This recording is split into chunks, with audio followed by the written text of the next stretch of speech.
Jedis. It's Barbican 2 here, continuing with our special 3 secrets to preventing male black adolescent suicide. Now, we had some technical difficulties last time. We recorded everything, but the sound didn't come out. So you will get a nice live exclusive today, where you get not only those 3 secrets that we didn't get to get on last time, but you're going to get some bonus secrets as well. So stay tuned and prepare to have your mind popped open, top lifted off, brain taken out, and thrown to the far reaches of the galaxy, because that's what we're about to do right now. Without any further ado, let's pick up where we left off. Now, last time we let you know why it was a problem with the black male suicides, the rates, what is causing the black male suicide. If we could just do a quick recap, the rates are increasing for the adolescents. Rates are increasing even for children 7 to 14. When we say adolescents, we're talking about maybe 14 to 25. So you can see it's a big age range in the black adolescent male community that is increasingly becoming wiped out at their own hands. And we told you why that was. Increasing despair, drug usage, homosexuality. There are tons of reasons. We can literally go down an entire list. We ain't got time for that today. What we do have time for is to figure out how to stop it. Now, you have the first video. This is that conclusion and that summary.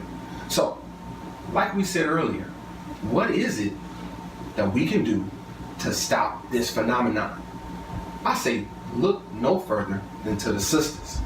You might say, Barbican 2, why would we look towards the sister if we're talking about black male adolescent suicide? And I tell you this, the sisters have the lowest suicide rate out of black males, black people, white males, white people, because it's also lower than white females. So as you can see, overall, the sisters are doing something, even though they get pounded with hate about their hair, about their skin color, about their body, from the media and from the larger society as a whole.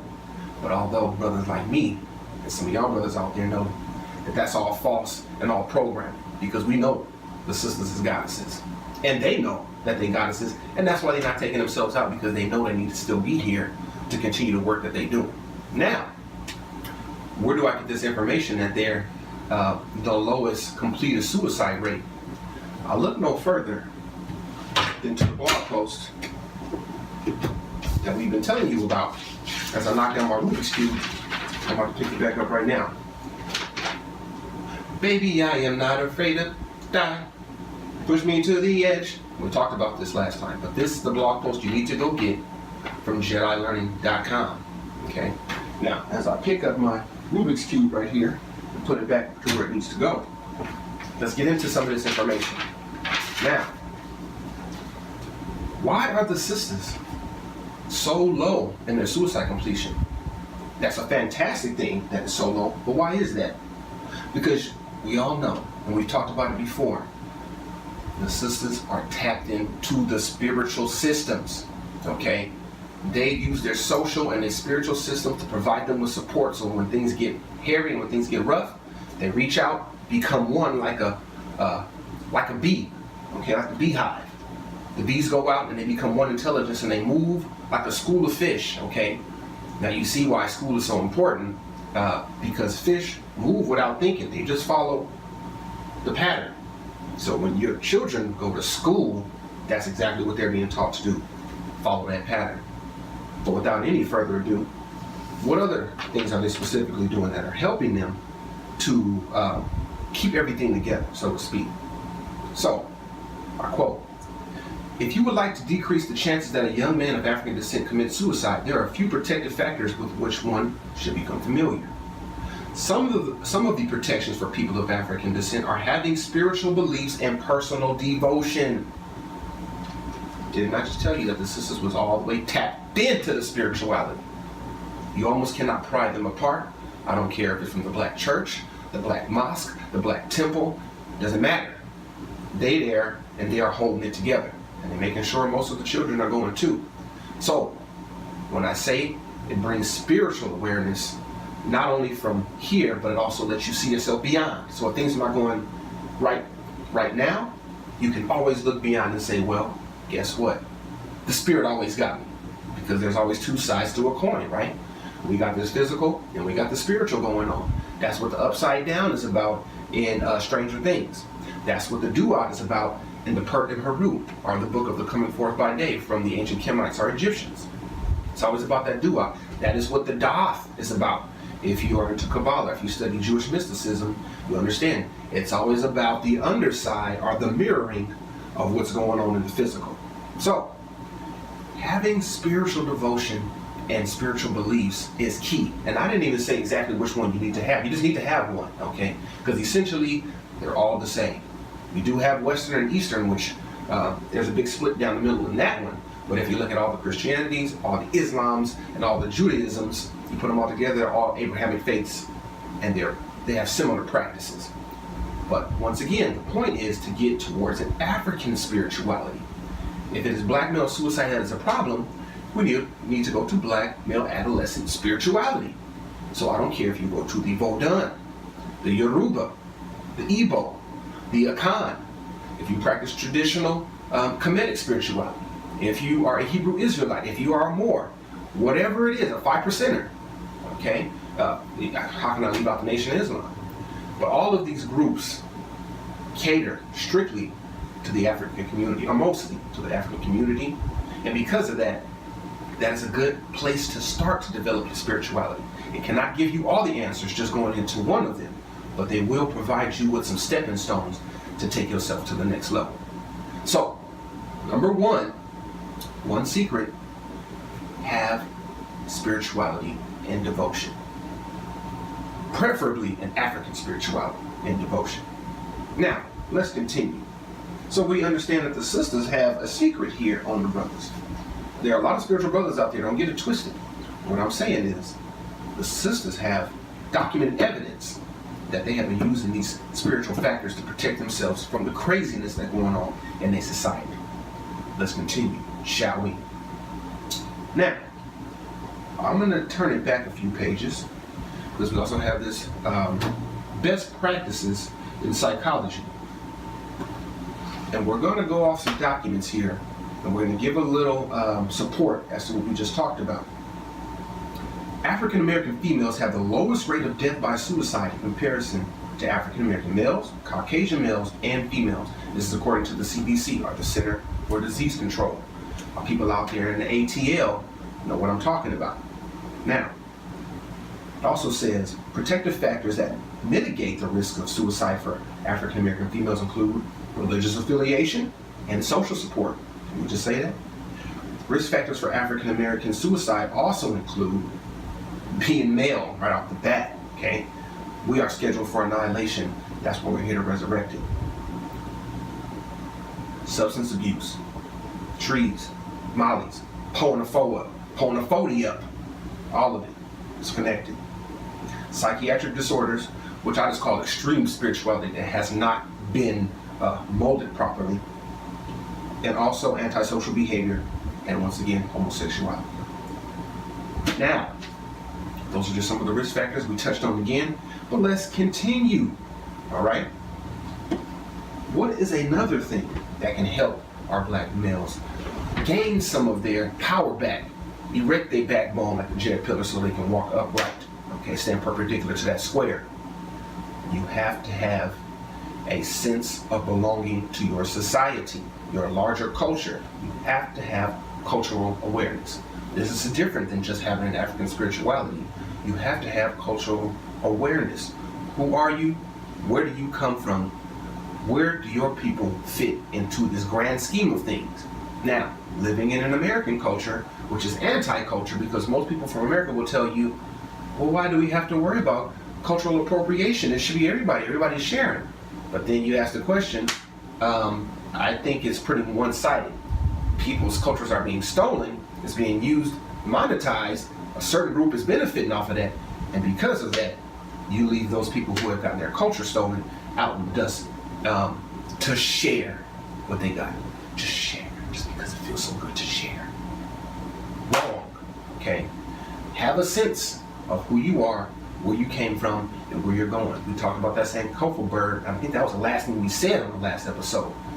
but make sure you have cultural awareness. Now let's get into how that breaks down here. If you're going to have cultural awareness, you're going to have to get culturally sensitive help. Watch this. So we're continuing with the best practices.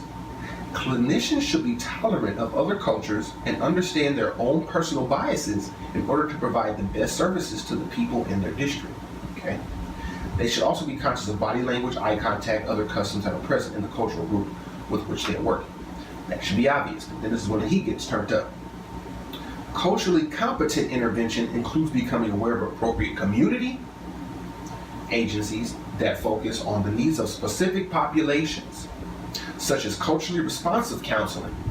That sounds a lot like the JET Institute of Learning, and a lot of other brothers and sisters out there that's actually putting in that work. So, we continue. Furthermore, material should be provided to families, such as this video right here, children and adolescents in their native language. Hopefully, I'm speaking native language enough for you, okay? Now I can put my tie back on and I can get real nasally up in here for you, and some of you that it'll be better for you to hear it that way. Maybe I should put my white coat on and we can get it really cracking. But no, speaking the language of the people is what's going on here. So stay tuned. Now you have two secrets. I told you number one, African spirituality, personal devotion. Number two, culturally responsive help, whether that's counseling, whether that is just somebody to talk to, whether that's just reaching out to your support system, whether it's your friends, your family, or your larger society as a whole. Those are two. Now let's get into number three, okay? And I'm gonna go back to push me to the edge. Baby, I am not afraid to die. Phantom, that's alright. Okay, here we go. Oh, one more thing about that spiritual devotion. I have to tell you, it is very powerful. Let's go back really quick. Let's go. If you read this document, it goes into this. Among those diagnosed psychiatric disorders, spirituality has been found to delay the age of onset of suicidal ideation. So just having an African spirituality will delay the age of onset of even thinking about harming yourself. Also, it decreases the number of psychiatric disorders overall. Okay, once again, I'm saying psychiatric disorders may be spirituality out of hand, but even so, it keeps it in check, and that's a proof right there. I have my spirituality. Some people see it as a psychiatric disorder, but I'm able to tap into different dimensions, and because I have a spirituality that supports that, I'm not thinking about harming myself because we have a symbiotic relationship. I give to my community, they give back to me. When you're in a situation where that does not happen, you're giving to the community what you think is spirituality or whatever you think it may be, and they're seeing you as just straight up crazy, then you have problems, and I can see why somebody wants to take themselves out. But we can talk about how not to get yourself taken out or how not to take yourself out. Okay, so one, spirituality. Two, have a connectedness to other people. And three, is one of my favorites, understand, once again, your history.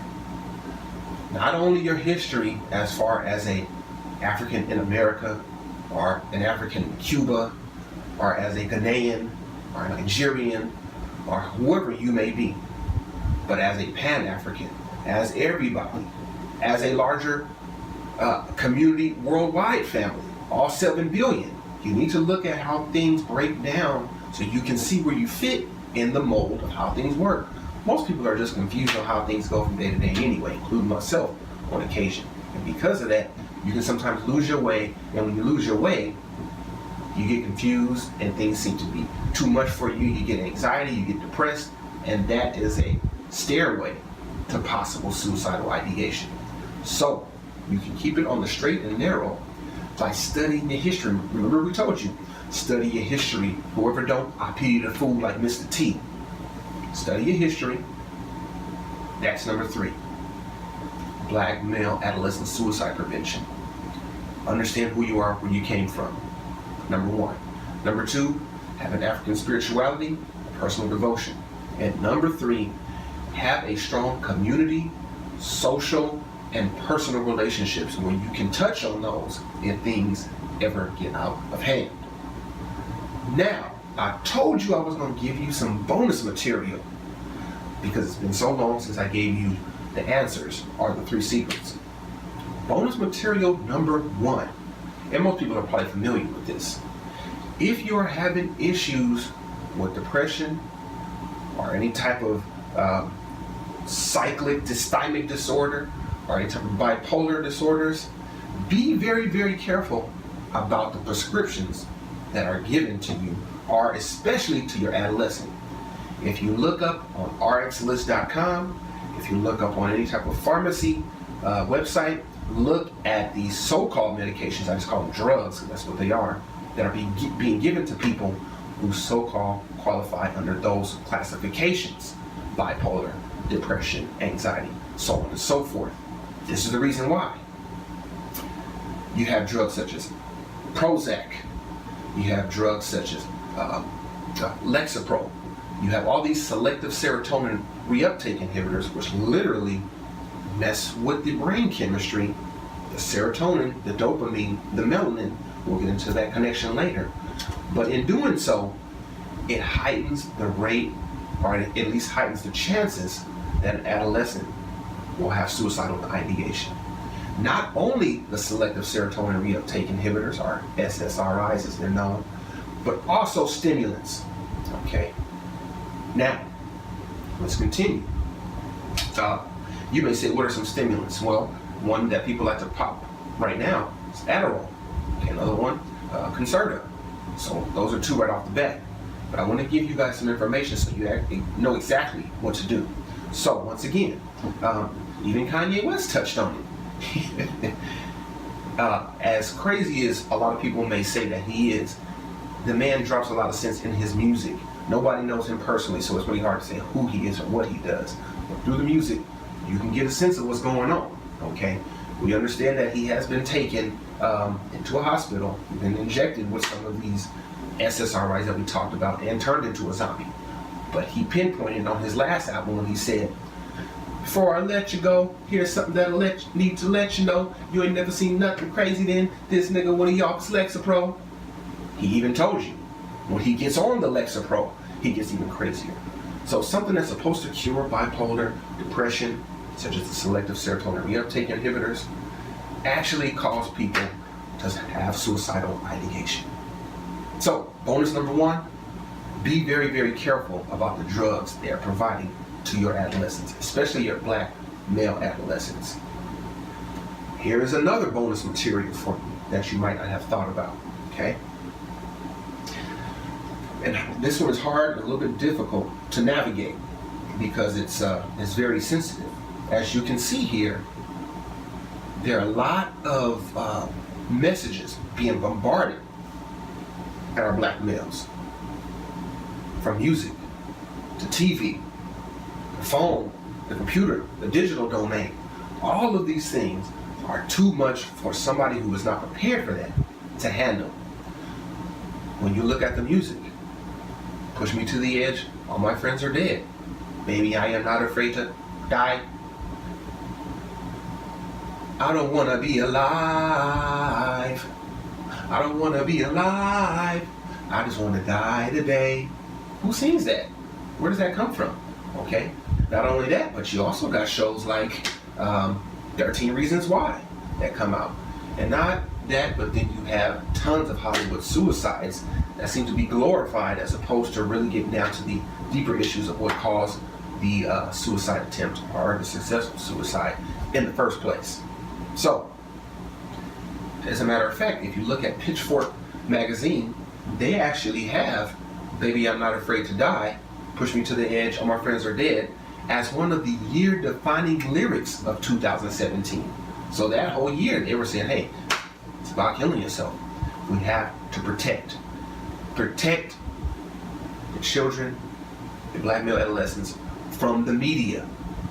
A lot of parents, a lot of caregivers will say, well, if I don't, let them have access to it, they just gonna find it anyway.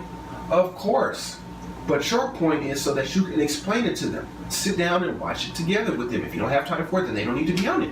You're not giving it to them so it can be a digital caregiver.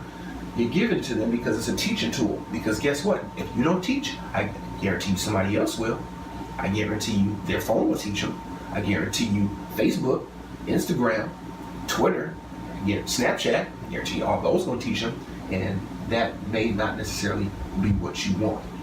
So, when we look at all five we went over today, we went over the main three, which is spiritual devotion, having a sense of who you are, cultural understanding, and having a sense of your history, okay? And also having those people that you can reach out to if things get too hairy, having a good support system. Then the bonuses we talked about, watch out for those drugs. And I'm not talking about illicit or illegal drugs, I'm talking about the ones that the white coats give you, okay? Also, be very, very careful with the media. Yes, everybody has a phone these days, everybody has a computer, everybody has Netflix, Google, Amazon, but that doesn't mean that you have to give it to them at a very, very young age when their mind is impressionable and they don't know how to handle it. If you're going to let them have access to that, make sure you're there with them at least each step of the way to show them how to do it. So they're not confused, they don't go into despair, hopelessness, start to have suicidal ideation, and then want to take themselves out. Last but not least, and this is the biggest bonus, but it's very, very simple. If you're going to have guns in the home, make sure the people in there, in your home, are trained. Because by far, I don't care if you're black, white, Asian, or Latino, most suicides are successful when they involve a gun. Most suicides are even attempted involving a gun, although choking yourself out is becoming increasingly popular. This has been going on actually for quite some years before the most recent two Hollywood choking suicides. So, and that comes from like choking games, which also come through media, just like the two girls that try to sacrifice one of their friends to Slender Man through the media. Okay, now that wasn't suicide, but it could have ended up in the loss of life. Both of those girls had to get on the stand because of that. But without going into other areas, make sure you got all those five together, okay? With those last three bonuses being, watch the guns in your house, always teach the people how to use them, watch those drugs from the white coats, and make sure that you watch the media with your black male adolescent. So, I hope this was a valuable lesson. I can't wait to do it again. You will not have to wait as long next time when we get into this.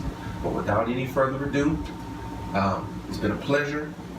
Barbican 2, once again, from the JED Institute of Learning, where we resurrect communities through superior education, and anyone can learn to learn. See you next time.